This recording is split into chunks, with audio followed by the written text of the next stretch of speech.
भाजपा में शामिल होने के बाद विधायक किरण चौधरी से मिलने वालों का तांता लगा हुआ है। उनसे मिल रहे लोगों की भीड़ से अंदाज़ा लगता है कि किरण चौधरी की लोकप्रियता में गुणात्मक वृद्धि हुई है। यही कारण है कि किरण चौधरी के तेवर पहने हैं और वे कांग्रेस नेताओं की जमकर खिंचाई कर। पूछो जी, क्या पूछना चाहते हो? बीजेपी में कहाँ से लगाएंगे?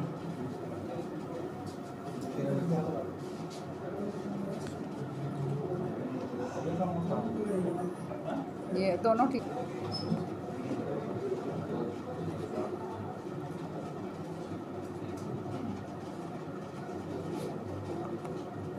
ये जो है उसमें डाल देना। ये मैं करके बात आपको मैं बता दूंगी किसका है ये। आप चलो, ये बात हो जाएगी जब आपको हम वापस करेंगे। अपना नंबर लिख दीजिएगा। क्या कहेंगे, किस प्रकार का विकास कार्य होने की संभावना है? क्योंकि 10 सालों से आपकी सरकार नहीं थी, पहले तो कांग्रेस की सरकार में आते, अब बीजेपी की सरकार, किस तरह के विकास कार्य होने की संभावनाएं हैं खुशहाल के और भिवानी के? देखो, हम तो विकास में पूरा विश्वास करते हैं और काम में विश्वास रखा है, ईमानदारी के साथ काम करते हैं। अब बीजेपी में आए हैं तो पूरा ईमानदारी के साथ काम करेंगे और आने वाले समय में सारे लोगों को मालूम है कि हमारे काम करने का ढंग क्या है और कोई लारे लप्पे नहीं देते, कोई दो बात नहीं होती, किसी तरह का कोई क्षेत्रवाद नहीं होता। हम काम करेंगे दबा के ताकि जनता का हित जो है वो सर्वोपरि रहे और जनता हमारा इलाका आगे बढ़े। कुमारी शैलजा, वीरेंद्र सिंह, रणदीप सुरजेवाला कहीं ना कहीं अफसोस कर रहे हैं कि मैडम कांग्रेस छोड़ करके बीजेपी में चल रही है। उनका कहना है कि अगर कहीं ना कहीं कुछ दिक्कतें हुई हैं तभी वो छोड़ करके गई हैं। हालांकि उनका ये भी कहना है कि अगर उन्हें मालूम होता तो वो पार्टी छोड़ करके आपको ना जाने देते। इस तरह की बात भी उन्होंने कही। देखो, शैलजा जी और रणदीप जी दो बहुत सीनियर नेता हैं कांग्रेस पार्टी के और सीनियरिटी के हिसाब से तो बहुत सीनियर हैं वो। और हमने तो इकट्ठे मिलजुल के काम करा था और इकट्ठे इसलिए हमने काम करा था, आवाज़ उठाई थी कि भाई क्षेत्रवाद जो है नहीं होना चाहिए।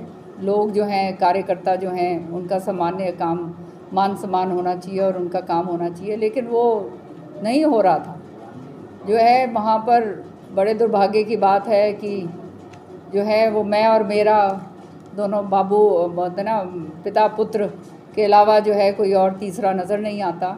कोई जो उनका चमचागिरी ना करे वो उनको पास नहीं बैठने देते। हर जगह जो है कांग्रेस के जो नुकसान करने वाली बातें थी वो सारा वो वहाँ पर हो रही थी कि हर हलके के अंदर 4-4, 5-5 लोगों को थापियाँ लगा रखी थी उनको कि भाई तुम्हारे को इलेक्शन लड़ाएंगे।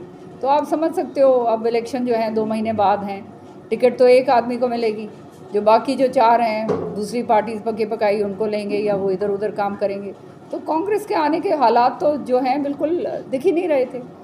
और ये अभी इस बारी जो है पार्लियामेंट के चुनाव के अंदर भी स्पष्ट नज़र आ गया कि लोग तो उतारू थे वोट देने के लिए, जनता इलेक्शन लड़ रही थी, सच्चाई है ये। लेकिन जिस तरह से टिकट का वितरण करा गया वो केवल और केवल इसलिए करा गया रंजिश के कारण कि भाई पुत्र के सामने कोई और दूसरा जो है नेता ना खड़ा हो जाए तो सबको ख़त्म कर दो, सबको मार दो। वही कारण हुआ कि आपकी भिवानी की सीट आपकी गई, आपकी गुड़गांव की गई, आपकी फरीदाबाद की गई, आपकी सारी कितनी सारी सीटें, 5 सीटें भी जो ये आई हैं, ये इसमें कोई कांग्रेस पार्टी का योगदान नहीं है। ये योगदान केवल और केवल लोगों का है जिन्होंने इलेक्शन लड़ा। कांग्रेस किसी सूरत में नहीं आ सकती। कांग्रेस से क्या और नेता भी जो है बीजेपी में आने की? अब देखो, ये आना जाना लगा रहता है। जब मैं इसलिए आई हूँ क्योंकि मैं जानती हूँ कि एक ऐसी पार्टी है जहाँ पे काम करा जाएगा तो कार्यकर्ता का मान सम्मान होता है, उसको आगे बढ़ाया जाता है। ऐसा नहीं है कि जैसे हरियाणा के अंदर हो रहा था, षड्यंत्र हो रहे थे। श्रुति को जो है इसका जो है AICC का जो सर्वे करा गया था, वो सर्वे के अंदर 56% थी श्रुति जब उसकी टिकट की बात आई दावेदारी की। और ये जो दान सिंह जी हैं इनके 32% पे थे। इतना ज़्यादा गैप था, सारा कुछ था। फिर षड्यंत्र कर करके केवल इसलिए कि भाई मेरे लड़के के सामने किरण चौधरी ना आ जाए, कल कोई जो बात होती है फिर ये खड़ी हो जाएगी, ये मेरा बेटा पीछे रह जाएगा। तो पुत्र मोह के अंदर जो है सारा का सारा जो है पार्टी का नाश हो रहा है। आज जो हैं शैलजा जी जो हैं इतनी वरिष्ठ नेता हैं कांग्रेस की, क्या क्या उन्होंने नहीं संभाला। वो जो हैं केंद्र की मंत्री रही हुई हैं, प्रभारी रही हैं अलग अलग प्रदेशों की, हरियाणा का जो है प्रदेश उन्होंने संभाला है। उनके साथ जो हुआ है वो सब जानते हैं, कौन नहीं जानता। मंत्री थी तब उनके हलके के अंदर जो है उनकी जो बेइज्जती करी जाती थी, कोई हो नहीं सकता था जब कांग्रेस की सरकार थी। इसी तरह से रणदीप सुरजेवाला के साथ जी के साथ हो रही है। तो जो सीनियर नेता हैं उनको तो ये ख़त्म करने पे तुले हुए हैं। वही साजिश मेरे साथ रची गई थी, तो मैंने तो सोचा कि अब बहुत हो गया, अपने यहाँ से निकलो, जो है इनको पूरी खुला छूट दो ताकि ये अपने बाबू बेटा जो है अपना काम करें। तो शाम की जनता जानना चाहती है कि अब उनका सरपरस्त कौन बनेगा, कौन उनको संभालेगा, क्योंकि किरण चौधरी जी बीजेपी में चली गई है। क्या अब तो शाम विधानसभा से किरण चौधरी जी लड़ेंगी या फिर कहीं और? भैया तो शाम हमारा गृह क्षेत्र है, तो शाम हमारा है और तो शाम रहेगा। तो ये क्या क्यों की बात क्या हो रही है, मैं तो समझ नहीं आ रही। भूपेंद्र हुड्डा हाथ पकड़ के रोक रहे हैं, कुलदीप शर्मा का तो भरी सभा में हाथ पकड़ा कि पंडित जी जाने नहीं देंगे, आप लोग जाने की कोशिश कर रहे हैं, इस तरह की बातें आई। ये साफ दर्शाता है कि बिल्कुल पूरी तरह से जो हैं वो घबराए हुए हैं और एक एक आदमी को पकड़ रहे हैं। अब आप मुझे बताइए, उनका सारा करियर ख़त्म कर दिया। उनके बेटे को पहले कहा गया कि भाई तुम्हारे को टिकट दी जाएगी। उनका जो बेटा है उसने अपना जो वकालत करता है, वो 2 साल उसने पूरा वहाँ पर अपना समय दिया। लेकिन जब टिकट की बात आई तो दीपेंद्र जी ने जो है बुद्धि राजा को आगे कर दिया। तो वो तो बेचारे वहीं धड़े के धड़े रह गए ना। उधर समधी के साथ ये करा, करण दलाल जी के साथ जो है उनको कहा गया कि भाई टिकट तुम्हारे को दी जाएगी, सारी बात तुम्हारी है। वहाँ से उसको टिकट उसको नहीं लेने दी। तो ये तो वो हाल है कि जो है इनके सगे उन्हीं को इन्होंने ठगे, वही वाली बात है। नाराज लोगों से संपर्क करेंगे आप? अच्छी बात है, नोटिस बर्खास्त करने के लिए क्यों दे रहे हैं, निकाल क्यों नहीं देते हैं? मैं तो उस चीज़ के इंतजार में हूँ, निकाल ही नहीं रहे हैं। किरण चौधरी जी के बीजेपी में आने से जो बीजेपी के पुराने नेता थे उनको भी कहीं ना कहीं डर सताने लगा है। कल शशि रंजन परमार जी ने स्टेज के ऊपर से सीएम को कहा कि नए आने से पुरानों को मत भूल जाना। किस तरह का डर जो है उनमें आ गया है, क्या कहेंगे आप? देखो, ये शशि परमार जी जो हैं मेरे भाई हैं और मैंने हमेशा से, जब वो इलेक्शन भी लड़ रहे थे, उनकी तबीयत ख़राब हो गई थी, सारा कुछ मैं जाके उनके बारे में पूछ के आई थी। कोई मेरे उनके साथ दूसरी बात नहीं है। और लाजमी है थोड़ा बहुत तो ये जो है बात आदमी का जो है जगह जो है जब उसका वो होता है तो ये होती है, तो पर कोई ऐसी बात नहीं है। और हम उनको, हमारे भाई हैं, उनका मैंने पहले बहुत मदद करी हुई है। जब इनके ये कॉलेज वगैरह का जब ये काम था उस समय बड़े मदद करी हुई है उनकी, तो उनको समझा लेंगे, कोई ऐसी बात नहीं है। उनको डरने की कोई ज़रूरत नहीं है। मैं उनमें से नहीं हूँ कि जो गलत काम किसी के साथ करूँ। जब तक कोई मेरे साथ गलत काम ना करे मैं कभी भी नहीं करती, पहल नहीं करती।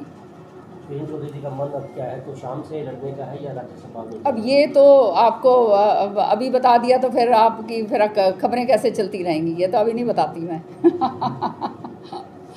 श्रुति चौधरी अब चुनाव लड़ रही हैं, आपको लग रहा है कांग्रेस में आपने कहा था कि नहीं टिकट मिलेगी, ऐसा लग रहा है, अब लग रहा है कि श्रुति चौधरी को टिकट मिलेगी? देखो, अब जो हम पार्टी के अंदर बिना शर्त के आए हैं, अब जो पार्टी फैसला करेगी, इस पार्टी के अंदर एक कार्यकर्ता बनकर हम आए हैं, जो पार्टी का फैसला होगा वो सिर मान।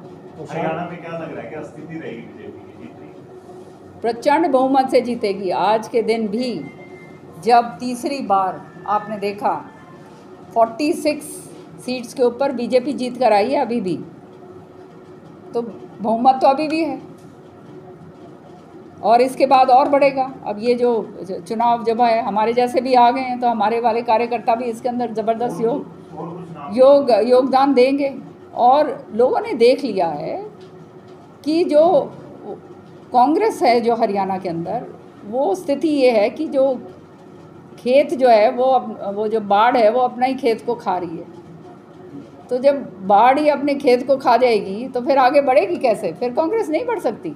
वो अपने आप लगे हुए हैं एक दूसरे को ख़त्म करने के लिए। और जो इनके जो पदासीन जो हमारे जो इनके नेता हैं, जिनका आप क्या कहते हैं, अभी मैंने जिक्र करा था पहले, वो तो चाहते हैं कि कांग्रेस ना आए, क्योंकि उनके ऊपर तो तलवारें लटकी हुई हैं वैसे ही केसों की।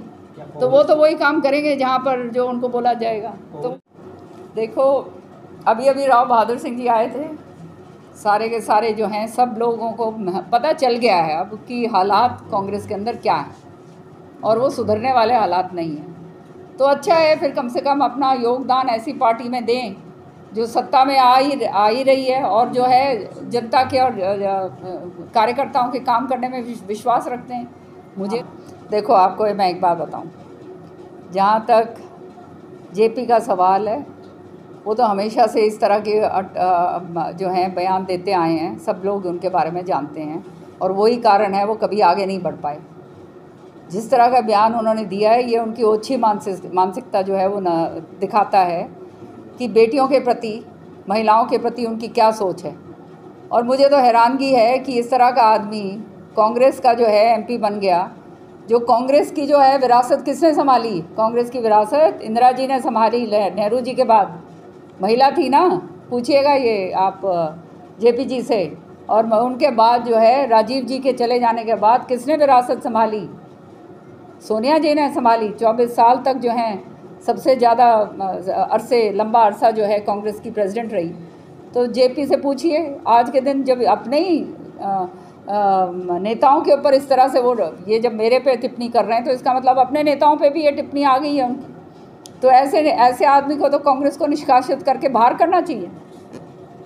और जहाँ तक श्रुति की बात है, सारों के सामने 2005 के अंदर जब ये सुरेंद्र सिंह जी के चले आकस्मिक निधन के बाद चौधरी बंसीलाल जी ने लाखों लोगों के सामने यहाँ स्टेडियम के अंदर, जहाँ पर वसुंधरा राजे सिंधिया जो उस समय मुख्यमंत्री थी वो थी, हमारी शीला दीक्षित जी जो वो हमारी मुख्यमंत्री दिल्ली की थी वो थी, हुड्डा साहब खुद जो हैं स्वयं वहाँ पर मौजूद थे।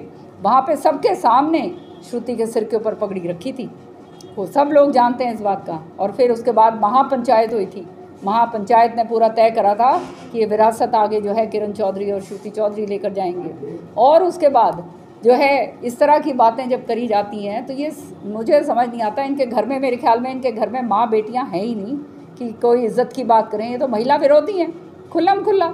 और ये महिलाओं से तो मैं तो आह्वान करूँगी कि ऐसे आदमी का जो है पूरी तरह से जो है इसका बहिष्कार करना चाहिए।